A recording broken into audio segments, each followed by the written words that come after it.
Welcome back to the Going to Match podcast. Today I'm joined by a Blue Nose, Craig Fletcher. Fletcher's a massive Everton fan and a season ticket holder. Fletch, thanks for giving up your time today, mate, and thanks for coming on the podcast. No worries, mate. Good to be here. Okay, so obviously massive Everton fan, season ticket holder. Why? Why would you do that? Just my dad and granddad, they both supported Everton. Dad used to work on the boats going from over here to Liverpool, so we used to go to the game a lot, and then I've just been brought up the same. And then when I was a kid, I was quite lucky, he brought me to 6-7 games a season when I was little, so seen plenty of them. You still go to the game. You still go to the game with your dad now, don't you? Yeah, mainly go with my dad. We've both got a season ticket, sat together as well, so it's good. Get to see a lot of shit with him. I know, like majority of your time you've been going. It has been quite hard, really, hasn't it? Yeah, but imagine not been the best. We will get there eventually. I mean, some seasons have been good, but it's one of them, isn't it? It's probably quite hard for your dad as well, because he's probably seen like when you were good, winning stuff at the time. I think you're probably bringing you through now. It's like bringing your son up and then not winning stuff, being pretty shit and having some good moments, but then he's obviously seen the good times, hasn't he? So yeah, I suppose it's a positive for him though. I mean, I've seen us win nothing. Last time we won something, I was one. Yeah. And he's seen all that, but he's just one of them. I think because he has seen it all. When we're getting beat 3 or 4-0 now, that's him. He walks out the room, he's fuming. And what it sounds like from what he's seen when he was younger. Yeah, missed out on a lot, but I suppose the moment then eventually you will win something or you get to a final or whatever. When you do it, it'll probably mean a lot more, won't it? I was with him the other day and he was saying when we do win something he'll cry. Like he generally said to me the other day, and I think I'll be the same. So it'll mean sooner. Yeah, it'll mean more, won't it? So, what was your first match you went to, and what do you remember about your first match day experience? Well, it was against Arsenal. Dad took me. I haven't got a clue what happened. I can't remember anything. It's too small. How old were you then? I think I was about 4 or 5. So I don't remember anything off it. I just know we got beat. I know it was against Arsenal. The first thing I do remember was, I've already told you, David James catching a ball against, I think it was either West Ham or Villa, for my birthday game, and that's the first thing I generally remember about footy at Goodison. What was like the game that you actually like can remember bits from? First game I generally remember, the actual game was 1-0 Carsley against you boys. Really? Yeah. What year was that? 2004 to 5. I think it's the season we finished 4th. Was that year then? I think Gerrard was wearing like 08 on the back of his shirt, wasn't it? Like the City of Culture or something that year, and I think he had 08 on the back of his shirt. Can't remember. Did he get sent off or something? Can't remember. I generally remember the goal, Carsley scoring, and everyone going mental, and there's a big pile-on for the celebration. And that's the first game. What a memory of an actual game. It's not a bad game to be going to, really, is it? That's the first game I can remember. So, going now, what does the standard match day look like for you now? And is there like any particular pubs that you go to before the match? Because even though that we share the same city and stuff, me being a Red, I can't say I've like been up. I've seen Goodison, but I've never been like up around the ground or anything, so I've got no idea what's around there. Yeah, well, it's obviously a lot different. When I was a kid, I was quite lucky. My uncle at the time, he knew a steward there at Goodison. This is when I was younger, and used to get in. He used to let us where the players come in, like actually go into the gate where the Moyes parked and stuff. Yeah, but it was actually in the stadium. So we got to meet Moyes, Ferguson, and that's all I wanted to do when I was a kid. I used to beg my dad, take me to the game, and I want to go see the players. Hated it when he was having a pint. But obviously it's changed a lot now, but that was obviously really handy, like going in there. I remember one time we weren't allowed in. That's the time I met Moyes. And he was like, the steward, he was like, you're not coming in today. No one allowed. I've been told no one in. Moyes come past in his car, parked up, and he said, what's that kid doing out there? And he made him open the gate, went in, had a picture, signed my shirt. Oh, belter. So got me out, must have been about 14, I reckon, around that age. So, but obviously it's a lot different now. Normally, obviously boat playing. Yeah. And there's so many people over here that obviously go. Yeah, I've got so many following over here, haven't you? We've kind of got that look. I've said in like the previous podcast, so we're so lucky, really, both our clubs, that we can just get the boat from the Isle of Man and just go over to the games. And you could literally just go on your own. Like you could get on the boat and you would know for a day trip. People on there. Yeah. But normally it's just that. I normally do go with my dad to as many as I can. We go, boat playing, Wetherspoons. Just would you stay in town for a bit before you go up the ground? We'd have a few pints and Wetherspoons, etc. before we go towards the ground. That's what we normally do. Get a breakfast, have a pint, have a mooch around town for an hour, but then we normally just go up to the ground for about 11:30, 12. Like, we don't normally sit around. Like, I'd rather be up the ground having a pint, put a bet on, than sat around city centre. What pubs have you got around Goodison? Well, we go now to the Thomas Frost's, which is a Weatherspoons. That's there on County Road. Dad normally wants to go to the Clock and stuff. He knows a lot of the people from Everton Sports. Is that like his go-to? He would probably go there more if it was his choice. Yeah. I think I've sort of persuaded him to come to Thomas Frost's. Yeah. Now. That's more where Singing and stuff going.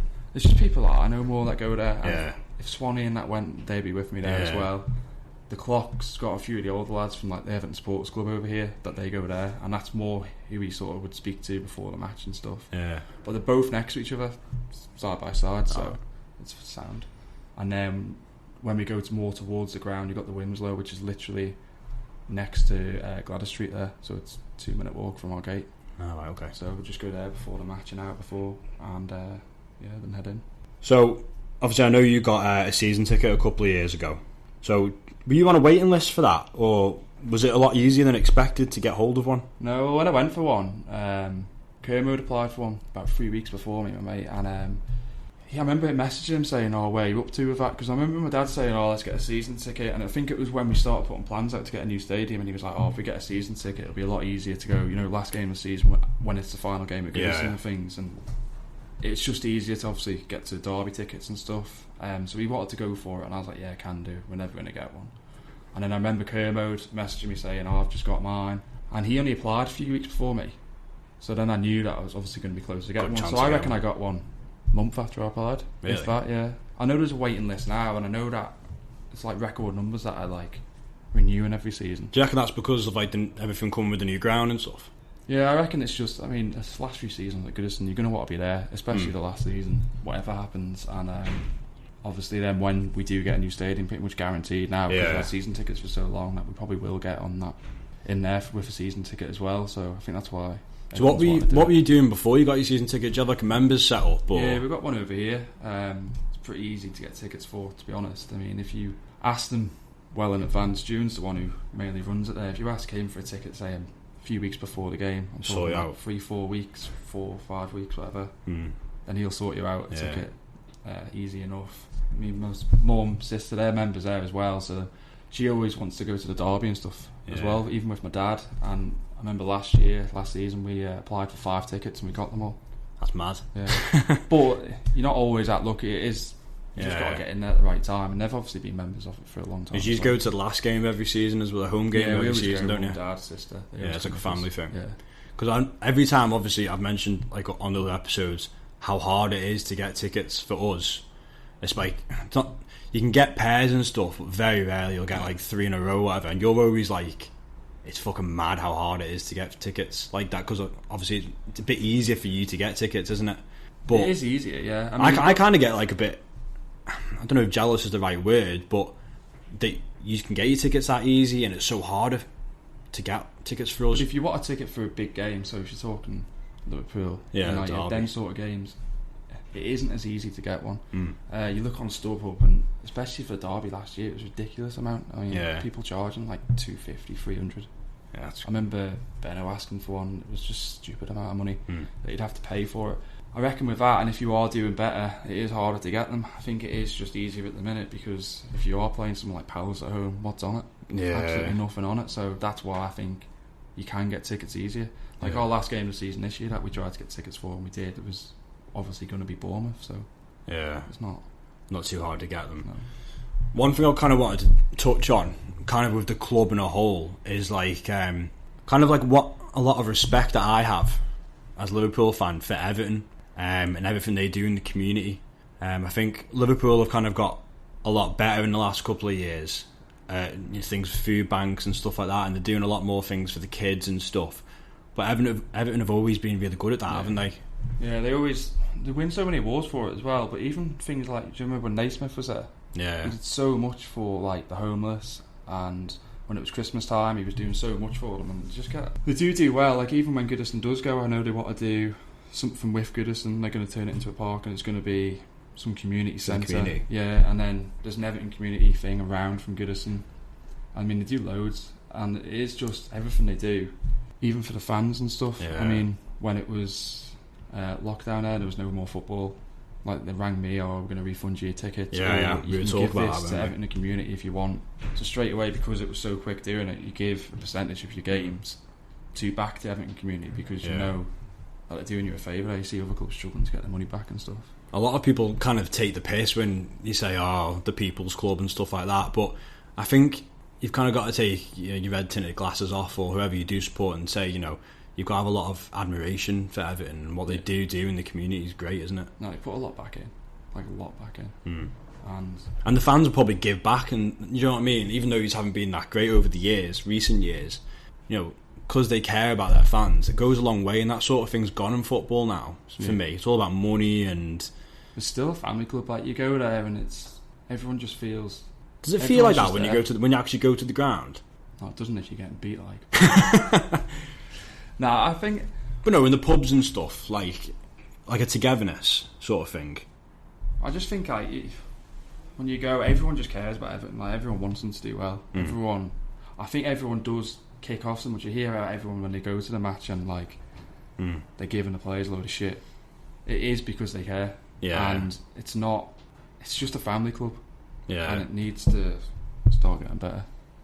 Yeah, I mean, you kind of had that with the Dogs of War, they used to be called, didn't they? Yeah. And they would kind of be like an aggressive, sort of front-footed sort of team where they would get stuck in, Ferguson, etc. And you've kind of gone away from that maybe now. Do you reckon maybe that's where the fans are kind of like, we've not got players in the pitch? It's almost like when Ferguson took the game, or the couple of games. Three or four? Yeah. 3 or 4 games, and the difference, like the first game when they played against Chelsea, he just got them all tackling. Yeah, stuck in. Yeah, just care about Everton and get stuck in that day, and they went out and did it. And then it was the same. We played Leicester in the cup. We got beat on penalties, but you beat Chelsea in that little run as well, didn't you? Beat Chelsea, drew with United. Then we had Leicester in the cup. Yeah, I think we were 1 or 2 down. We were 2-0 down. And we got up 2-0, went to penalties, and everyone just got back in, stuck in. That's something that the fans can get behind, I suppose, isn't it? That's what I mean, yeah. Like, that's what it is at Goodison. Like, everyone, I remember I listened to Ali last week, and he was saying how when he was at Goodison, like, there's not a lot of songs and there's not a lot of chanting, but when something happens, big happens, when a big moment happens, a goal, or you're 2-0 down, you get back to 2-1, and you're pushing for it, it's so loud and like the roar. I had to mention that. I kind of said, like, tongue in cheek, I said, we have more of the songs, but you probably don't hear those moments as much because recently you haven't been that great. But when you do win those games, like when you come behind, beat Chelsea under Ferguson, etc., you have got a good atmosphere. Like, no one can take that away. It does get intimidating. I remember we were 2-0 down against Watford about 2-3 seasons ago. When Silver in charge of Watford, and when we got it back to 2-1, it was Niasse who scored. Just seeing the scenes, it went off. Like, it was so loud for that last 15 minutes, and like the roar, like, basically sucked it in the net. Yeah. Like, it literally was like that. And then when we scored in the last minute, and it was just, it's just their moments. Like, it's not loud for the whole 90 minutes, but when it is, it is. Goodison does have those moments. I mean, kind of touching on that now. So, obviously, you've got the new stadium on the docks to look forward to in the future. Yeah.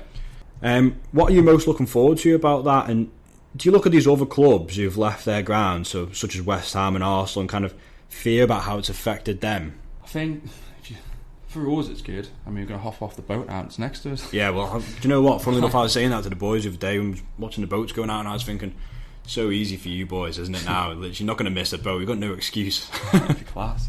No, I mean, if you look at West Ham and stuff, they had that stadium built for the Olympics. It wasn't built it's not to be a football stadium, and they've moved into that.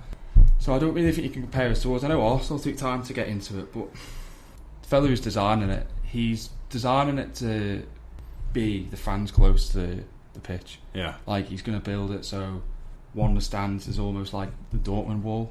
It's going to be a bit like that. Like Spurs have kind of got that with their new ground, haven't they? They've got like quite a big stand that stands out from the rest. Yeah. I mean, we're going to go from 38,000, 40,000 to 52. I think it should be 60. Whether we'd fill that, I still think we would. Yeah. Especially in a new stadium and a bit of investment on the right players and stuff. Have they seen much about like what they're going to have to do around the grounds? Obviously, it's going to be on the docks.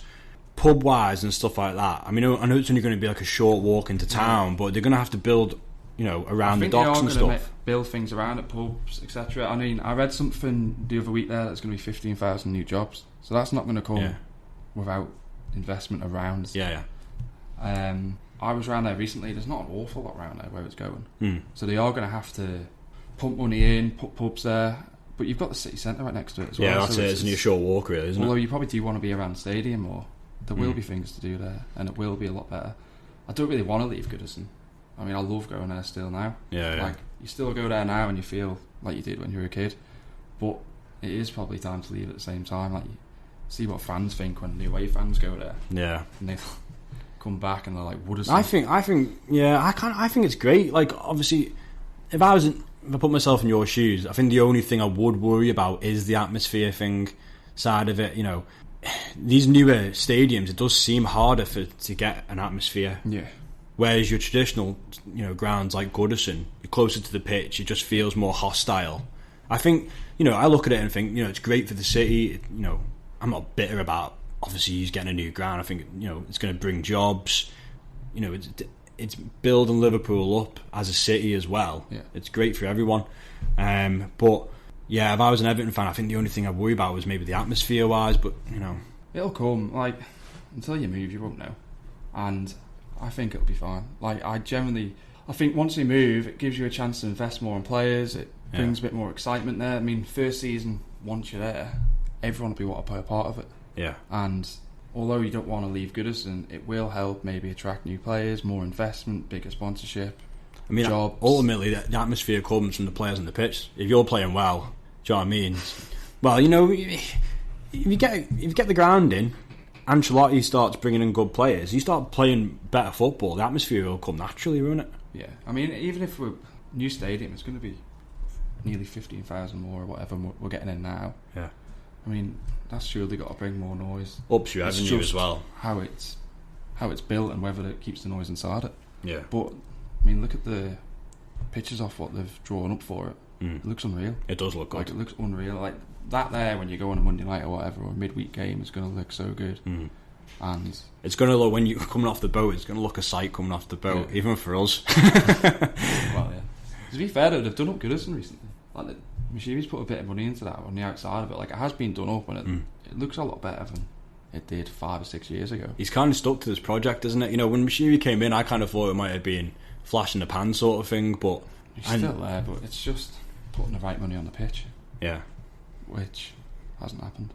So, going on to the pitch then, Leighton Baines recently retired from the club and football in general. So, obviously a legend at the club and one of the best left-backs in the Premier League, I'd say, in my opinion. Do you feel kind of annoyed that he's retired without winning anything at Everton? Like, almost he's got like nothing to show for it in a way, honours-wise. Yeah, I mean, because he's been such a great servant to the club, hasn't he? It's like that for a lot of players that have been there now, though. I wish he did win something, but then every season now someone's leaving, you're like, oh, I wish they won something, I wish they won something. So last year Jagielka left. I mean, he was there, 10 or so years captain, won nothing. Cahill left, won nothing. Yeah. Howard was there for 400 odd games, won nothing. Baines deserve to win something. He definitely is a legend. Yeah. I mean, he's the best left back we'll probably ever have in my lifetime at Everton. He had his opportunities to go to bigger clubs as well, Uniteds and stuff, didn't he? Yeah, there's rumours of that. He wouldn't have gone. No. But like, he's just classy man. Like, he never made it about him. Like, look when he retired last week. Yeah. Or the other week there. I mean, it was just an announcement half an hour after the game. Yeah. And that was him gone, done. That was it. And I bet they were trying to get him to do another year. Yeah, Ancelotti came out and said there was another year there for him. I think they want him in coaching staff or something like that if they can get him in there. Yeah. I mean, he's just a class man. I remember when we played against Leicester, when we went this season, he come off the bench and he got that screamer, didn't he? Yeah. 30 yards out. I mean, he's still got it now. Like, he easily could play for us. Obviously, age is with him now, but he easily could play every week. Easily. See, I mean, you kind of look at it as well and say, even if you just won a League Cup, an FA Cup, just something to kind of show for it. It's the same for all of them, though. Like, everyone that's been there in the last 15 years, that have been there a long time. That frustrating as a fan. I find it is. I mean, you look at Cahill and you think legend. You look at Baines, you think legend. Yeah. What have they actually got to show for it apart from a few derby goals and more moments and stuff? I mean, they are legends. You don't have to win anything to be a legend at a club, but it helps. Definitely. I mean, Ferguson, he's a legend at Everton, but he's got the FA Cup, and you got that picture of him walking around Wembley with his little blue nose on. Yeah. I mean, Baines and that don't have that, and they probably did deserve to have something like that. I mean, we had the final against Chelsea. That's all as far as I've got. So, talking about legends in football, Andy Carroll. So, so I can't have you on the podcast without talking about the FA Cup semi-final 2012. So I know you went to that. Andy Carroll broke your heart. Yeah. Explain. So I've not been to Wembley. So talk to me about your day up there and stuff. Was that the first time you went to Wembley? Yeah. So we went 2012 for the semi-final. We all know how that went. No, it was good. Everything was good, obviously, apart from the game and after the game. Like the build-up for it was good. We were looking for tickets for ages. In the end, one of my mates, Watty, he got 2 tickets for in the Everton area. Oh, right. And he had 2 tickets for Club Wembley, so he offered them to us, and they were like 200 and something quid each. Yeah. So obviously it was expensive, and I said to my dad, I was like, look, I'm not going to get many other chances to go watch Everton Liverpool in the semi-final of the FA Cup. I was like, we'll take it. So we went, paid the money. First night in London, I only just turned 18 when I went. Oh, did you? Yeah. What time did you go? Just starting to go on the ale and stuff. So it was 2 months after I turned 18. So we had the first night out in London.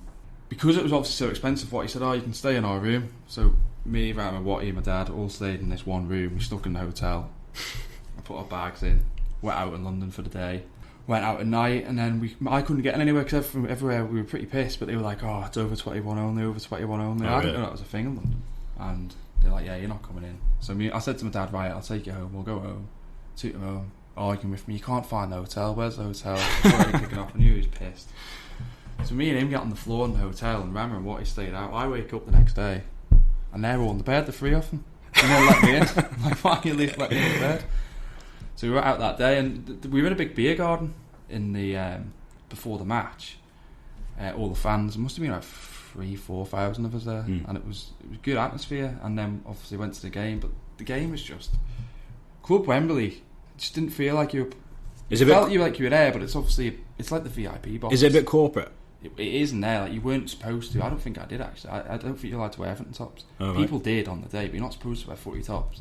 It's all VIP. Prawn sandwich brigade sort of. Yeah, it's not. It wasn't. We weren't sat with the Everton fans in it, but it was still good. Yeah, but, good atmosphere. But we were just sat like in that posh bit.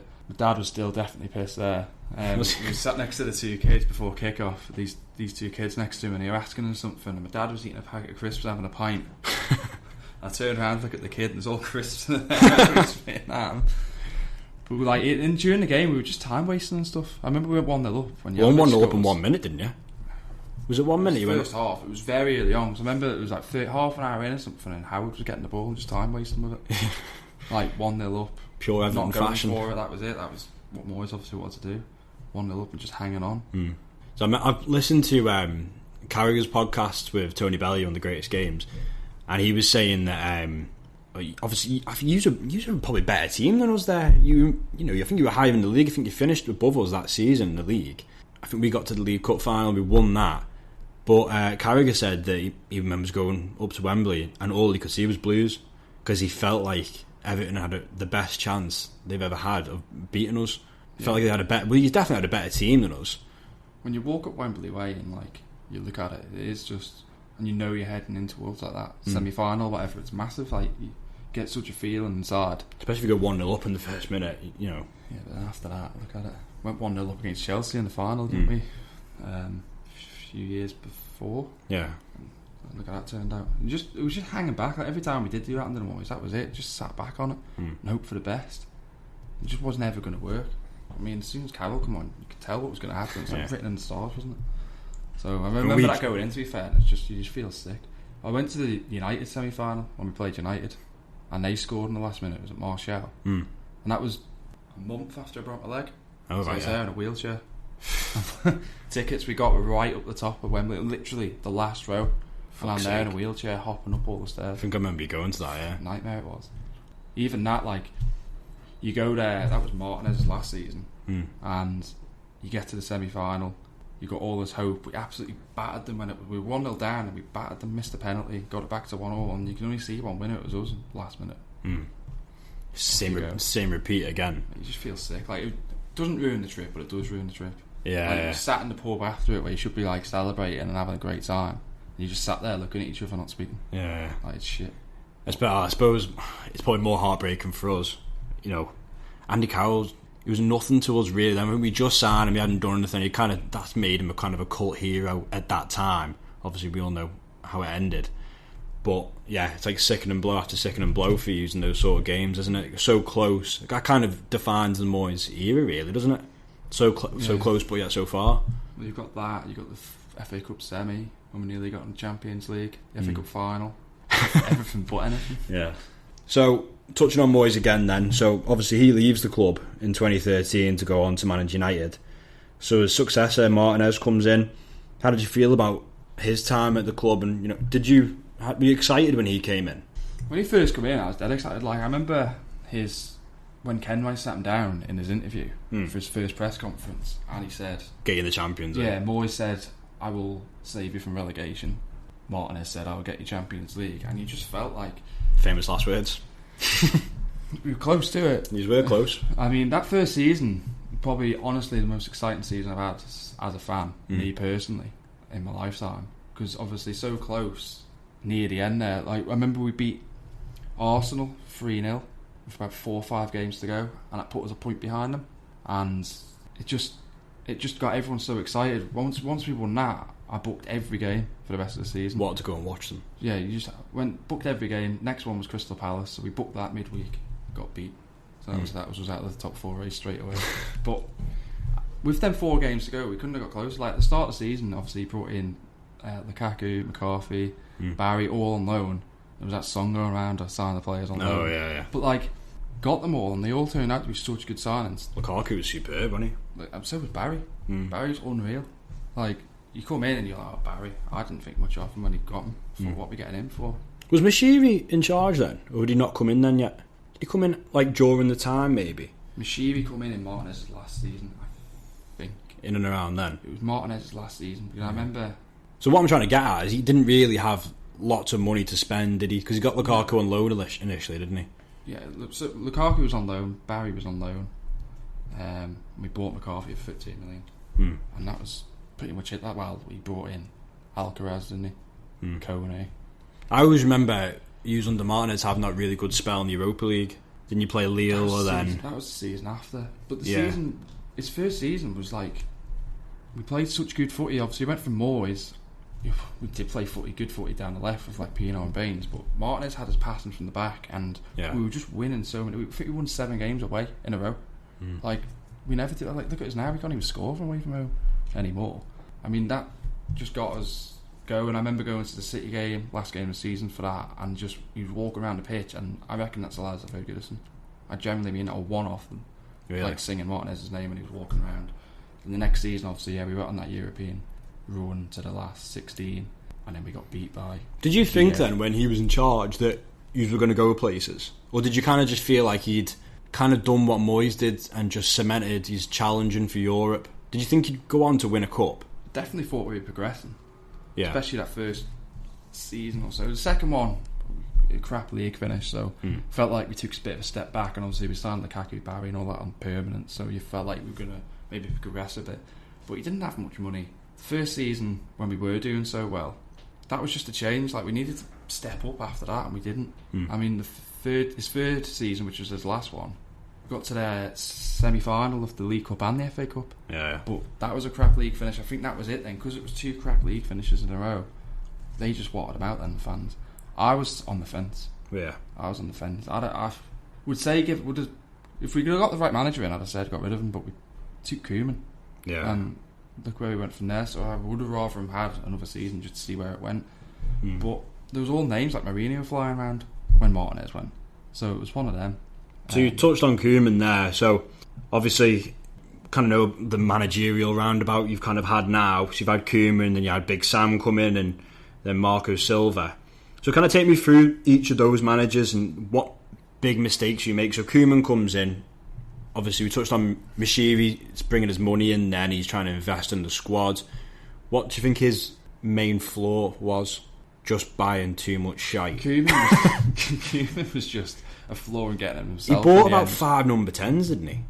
Well, problem is, he brought Steve Walsh in from Leicester, and I think thing is with Walsh, everyone bangs on about how he did so well at Leicester buying players. This is the fellow who found Kante and all that, isn't he? Mahrez, and he possibly found Vardy.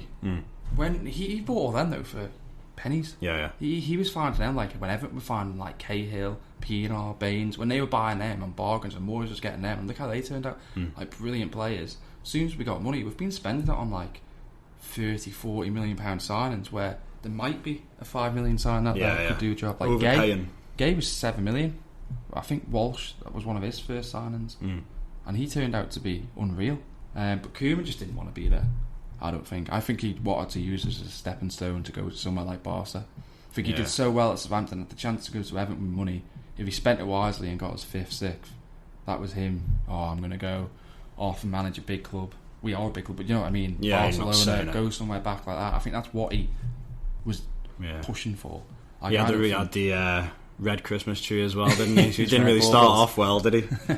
No, I think with Koeman... he did well at Southampton, didn't he? I thought he did okay with us first season. Like we weren't going very well, and then I think we beat Arsenal 2-1. I think it's when Williams scored the winner, and we sort of kicked on a little bit after that and looked like we were doing okay.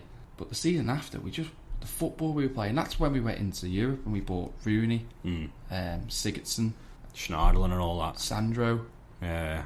Schneiderlin was the season before in the January. Who else did he get? He got Klassen. Yeah. We were buying all these players same position. That's what I mean. I always remember that summer he bought like 4 number 10s, and it was like, where's the structure? But he bought all them. The idea. We played. I don't know, whoever we played in Europe. I always remember getting battered by Atlanta. Yeah, we got smashed by them. Yeah. But whoever we played in the first game, we only won because Sigurdsson scored that goal from the halfway line. Maybe his debut, I think it was. And we looked crap. We did look crap. Looked like we just had no ideas. And I think Koeman just struggled then to get anything out of us. He started playing Niasse, even though Niasse was outcast. Then he brought him back, and then we just struggled for ideas, and we just didn't have a way of playing, and we just bought the wrong players. Yeah, half of them are gone now, and we've got nothing for them. I mean, the Klassen went after a year, played about 4 games. And then you kind of go, obviously when he leaves, Big Sam comes in, totally different style football. Obviously he was brought in for different reasons, but it turns out he got him a pretty high finish towards the end, really, for what he had to do. We shouldn't have got him. We should have. I don't know who we should have got, but we should have got someone different. I mean, that was always going to be trouble. Like, he got us out of the situation, but we put him on a 1.5-year contract, and everyone knew he wasn't going to be there after that. Everyone but him, by the sounds of it, because he's so bitter about it now, isn't he? He's never ever going to stay there. You hear him on radio stations. He's so bitter about it. Yeah, he hates it, doesn't he? Like, he full on hates it. But you knew he was never going to stay. Like, you knew he was coming in just to try and keep us up. And I don't think, although it was bad, I think we just panicked a bit. I mean, his first game, well, when he was Unsworth obviously took it over before him for a few games, and that did look terrible. And then he had that West Ham game, went to that where Rooney got that hat-trick. Yeah. He scored that goal from like the halfway line.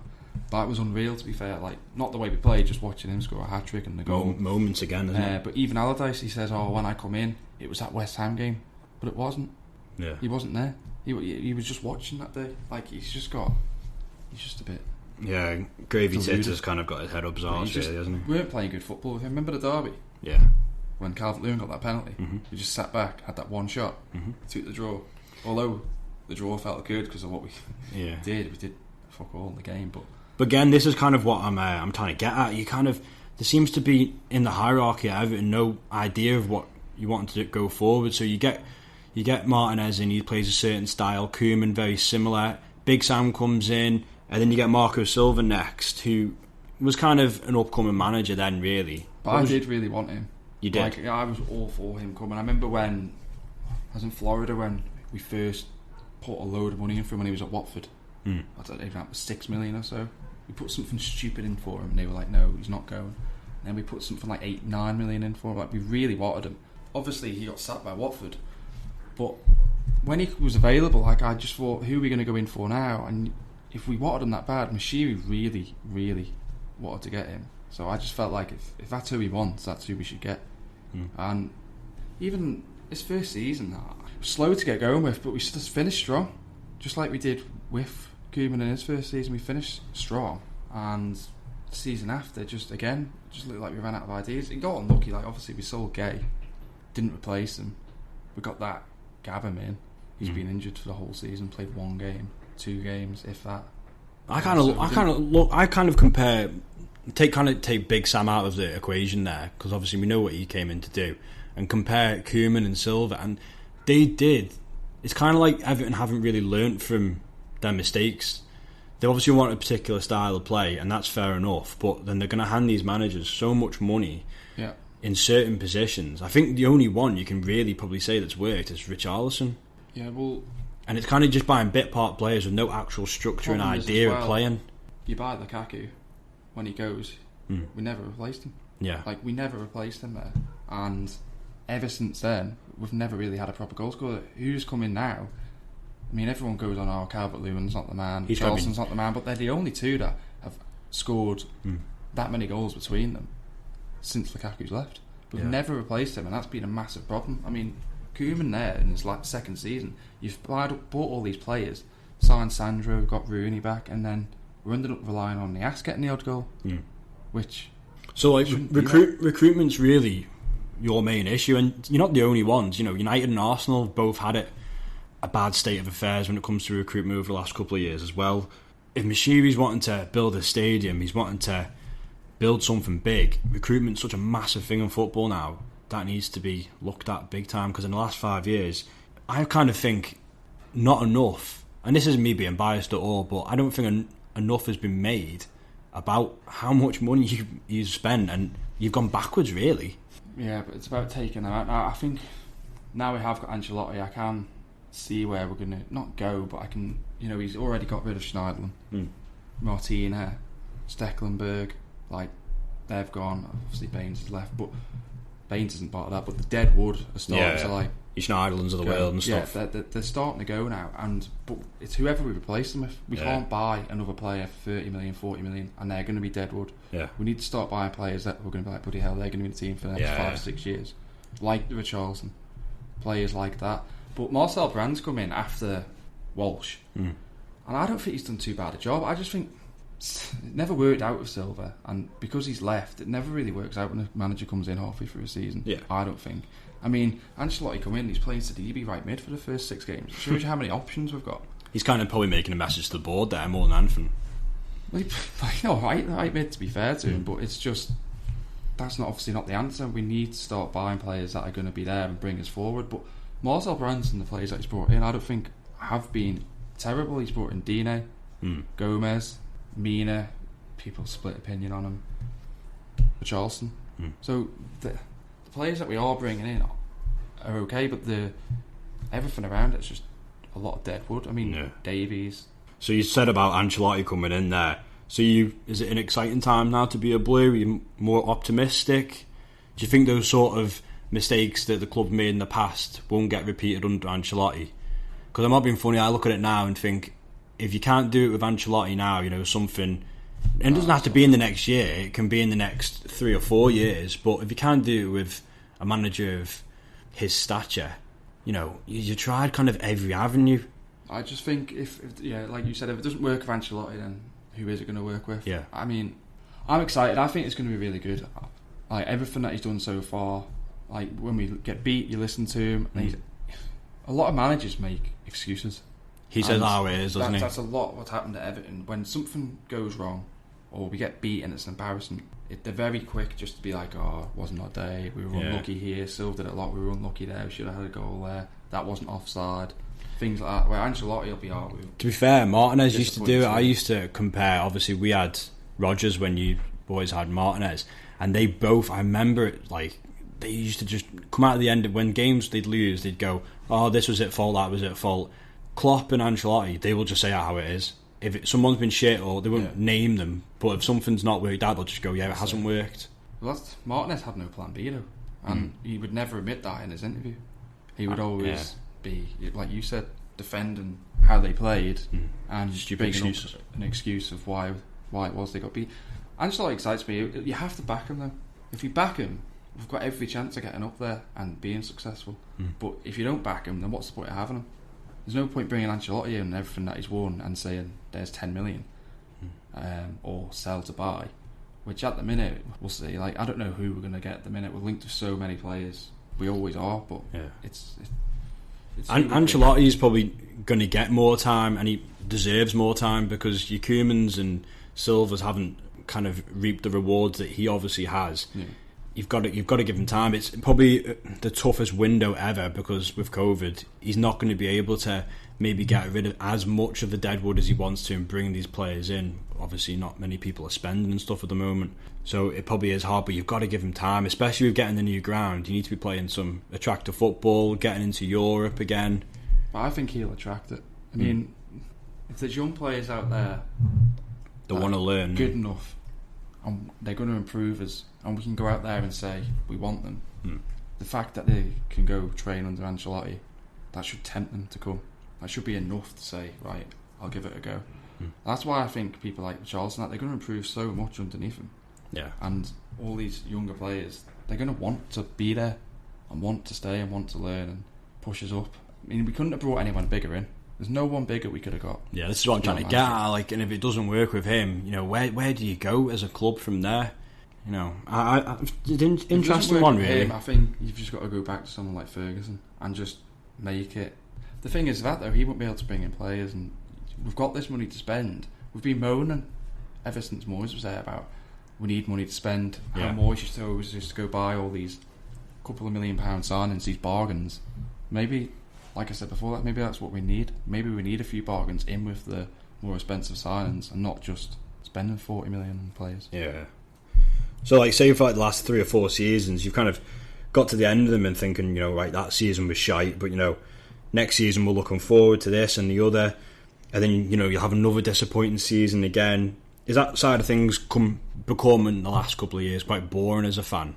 Like, you'll get to the end of the season and think, oh, you know, these last 5 or 10 games, we're out of all the cups. I'll still say to you, we're going to finish 4th season after. I know you will. But, you know, maybe now you have got a bit of optimism. The stadium, Ancelotti, Mashiri's still spending money, isn't he? He's still spending money. I don't find it boring, but I know where you're coming from. I mean, I know after lockdown, we had them, 9 games to go?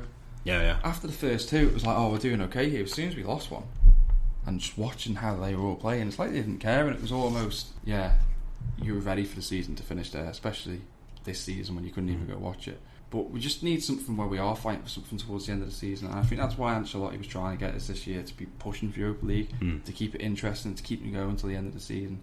It's so easy when you've mid-table, 5 games to go, nothing on it. You can't really move up or down. Getting knocked out of the cup by Millwall and stuff early January, and it's kind of like your season's done then. Yeah, but that was controversial. Of course it was. So obviously, knowing you come on the podcast, I did want to get your thoughts on Liverpool winning the league. So obviously, with us being so successful recently, do you kind of think that adds to the pressure on Mashiri to bring an end to the trophy drought the club has had? Because, you know, I'm not being big-headed or anything like that towards Liverpool, but I'm trying to put myself in your shoes, thinking, so right, we're right on the doorstep watching our neighbours being so successful now. Something's got to happen sooner rather than later. All the money's kind of got to bring a cup back to Everton. No comment.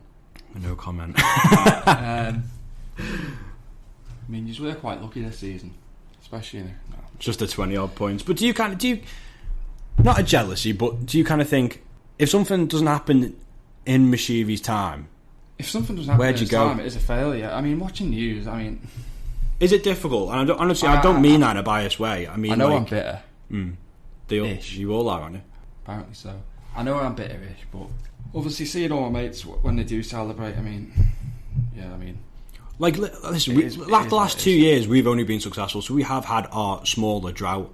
What I'm trying to get at is it's been such, you know, you haven't seen a cup lifted in your lifetime. When you win the league, though, you did deserve it this year. I mean, no one can take that away. But does it become more harder than seeing it on the doorstep, sort of thing? Or is Everton kind of, and Everton fans trying to block it out? Me personally, I don't think it's harder. I think it's just because you have been to, say, a couple of semi-finals, because we have got to the final, you just want to have their moments. Like, I'm thinking back now, like I said before, Martinez's first season. Yeah. Like, that's when I was really excited. I've never had that in a season since, really. Yeah. I mean, we've had the odd, obviously got the semi-final this first season, touch on that, but there's not been big moments or like big parts of the season where it's like this could happen. There's a couple of big games where you think, oh, this could be good if you win this. There's no period of a couple of months where you're thinking, wow, this is going to be good. Because even if you look at it, when we got go on a big extended run. Yeah, well, like look at it when we got to the final and we got beaten Kiev by Madrid. It was like, yeah, we got beaten in the final, but the actual journey, the run to it, the moments, you know, that's the sort of thing that you obviously as a fan base must be striving for and hungry for. Really, that's what we want. I mean, with Mashiri coming in and having that money, we just need to capitalise on it. And if he did ever leave, and we never used his investment to do something big or get to where we want to go, it just seems like not wasted it, but it's just a missed opportunity. Yeah, and we should be up there 100%. I mean, the money spent, and it's not all about money, but you've kind of brought in, you know, you'll say Marcel Brands, Walshers, so you feel like you are bringing in the right people. You've had different managers in there. Maybe it will click with Ancelotti, and you'll get those journeys like this. He's a European pedigreed manager for a reason, isn't he? Yeah, I mean, this time next year when we've won the league, won a couple of cups. I'll have to cancel this podcast off everything and chew my words. So finally, the podcast centred around going the match. So with every podcast we're doing, I want to end by asking what are your top 3 favourite matches you've been to. So it doesn't have to be based on the 90 minutes itself, but it can be something that happened during the day for whatever reason. So first, Everton 3, Liverpool 0. And I'll tell you something about this. I remember this happening. The Andy Johnson, wasn't it? And I went to school, crying my eyes out, because I had a few blues as well with my mates, and I cried my eyes out, and I had to go home. I can't remember what was that? 2006, 7, around about then, isn't it? Around about then, yeah. Yeah, I remember going home crying. I couldn't face it, and that's probably because we were winning more derbies then. So it was kind of winning many, were we? But when we do. So where were you sat for that one? We're in the Gladys Street. Yeah, where we sit now, isn't it? No, I was in family enclosure for that one. No. So when Johnson scored his third and he put his fingers up for the 3-0, he ran towards us, and I can picture that goal of when it got headed in, when Reina was doing juggling act, and he headed it in and ran towards us, and it was just, I don't know, like, obviously take it for granted when you're watching it then at that age, but we haven't had many moments against Liverpool since. That's like an iconic derby, really, isn't it? The Gosling game when he scored the winner, obviously the Carsey one before the 3-0. Apart from that, there's only the Cahill one, isn't there? Cahill Arteta. Yeah. We haven't won any more, have we? No. So there you go. That's why that's in my top 3, literally, because I was young. Can remember seeing the third goal, moments again, ran towards us, and I just remember it. And I've got the picture on the wall, framed. Johnson signed it where he's got the 3-0. Have you? Yeah. And obviously I can picture that in my head, like, I remember as well. So it's just, that's some games to go to be fair, isn't it? But again, like, it's one of those games where Goodison probably is known for the atmosphere in those sort of games, isn't it?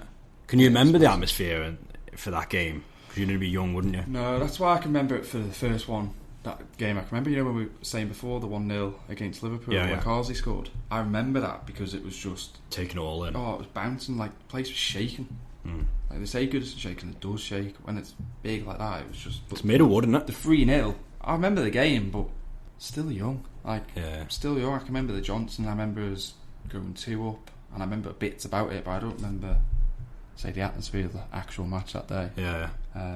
But just the bits that I do remember definitely puts it in. So what's your second? The next 2 are from the same season, so it's Martinez's one. It's when we beat Arsenal 3-0. It was the Grand National that weekend, and so we stayed a little bit outside Liverpool in Widnes. Weekend on the Ale. Weekend on the Ale. Me and my dad stayed in Widnes. I remember we were speaking to 2 Arsenal fans the night before in a pub. They were like, "Oh, I'll give you a lift down tomorrow to the Goodison." Obviously, it's a bit of a drive, and so we got in the back of them day after towards the game, and they go, "What's your prediction then?" And I was like, "We're going to win 3-0." He was like, "Take my number." I took it, and he goes, "You mess with me, you win 3-0. What's happening?" I was just like, right, okay. But obviously, we needed to win that to be close to top 4. And it's 2-0 after half an hour or so. And it was just bouncing, and that's just like so much belief. I've never gone out of a stadium feeling like that much belief ever. Like, just thought big things are coming here, and for that reason, it was. So did you text him? Oh, I messaged him. Yeah. Pissing myself. Got no reply. Oh, of course you didn't. The Cockneys for you, isn't it?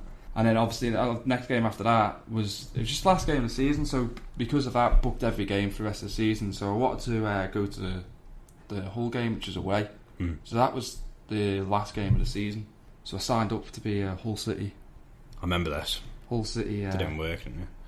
On the Hull City Supporters Club, so I could get tickets and all the other. You just wanted to support someone else, I reckon. No, fuck that. All going down. But all the Alaman Supporters Club found out. So how many tickets can you get? I was like 8, 9. I was like, I don't think there's a limit. I think I ended up getting something like 8 or 9 tickets. Right. And they all come with us. And it was just that day. It was just because it was a good weekend. We couldn't finish anywhere but 5th. We won 3-0, but it was just good. That was my first away. What's around that ground? Fuck all. Is it? Yeah, you know, it's like a communal area. Like is it really? You know, like a community centre. Yeah. Where they just sell drink or something. Yeah. Just something like that.